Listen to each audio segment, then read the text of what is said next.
안녕하세요. 문진묵 회계사입니다. 이번 시간에는 선수금에 대해서 알아보도록 하겠습니다. 선수금은 부채입니다. 개념을 보면 자산이나 서비스를 제공하기 전에 그 대가를 미리 받은 금액을 선수금이라고 하겠습니다. 선수금은 특징이 세입과 처분의 연결고리 역할을 합니다. 그래서 한번 분계를 살펴보도록 하겠습니다. 징수결의를 하면 토지를 팔았다고 가정할게요.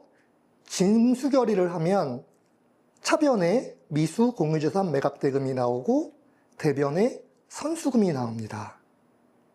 징수결의는 세입회계 처리할 때 회계 처리를 하게 되고요. 그 다음에 자산 처분이 나오는데 자산 처분은 자산 변동 회계 처리를 할 때 이런 분계를 하게 됩니다. 자, 자산 처분을 하면 토지가 2억짜리였다고 가정을 할게요. 토지 2억이 빠져나가고요. 그리고 3억을 받았으니까 선수금 3억이 차변에 나옵니다.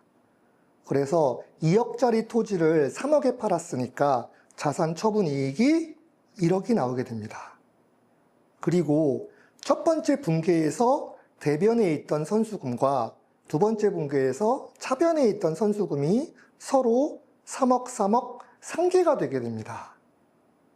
이런 식으로 선수금은 일단 징수결의할 때 발생을 했다가 대변에 발생했다가 자산 처분할 때 차변에 발생함으로써 차변 대변 금액이 서로 상기되는 그런 구조가 되겠습니다.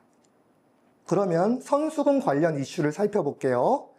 첫 번째 이슈는 선수금을 상기하지 않은 경우입니다.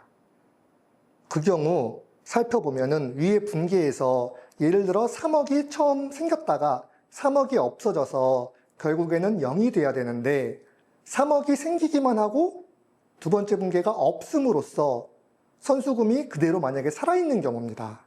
이런 경우에는 원래 제로가 되어야 되었던 선수금이 3억이 그대로 존재하게 되면서 부채가 과대계상되게 됩니다. 자, 이런 사례가 종종 발생하는데요. 사실 선수금 같은 경우에는 금액 단위가 상당히 큽니다.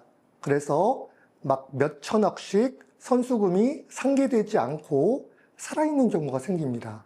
즉 자치단체가 실제로는 선수금이 제로인데 예를 들어 뭐 1,000억이 살아있다 라고 하면 1,000억만큼 부채를 잘못 보고를 하게 되는 겁니다.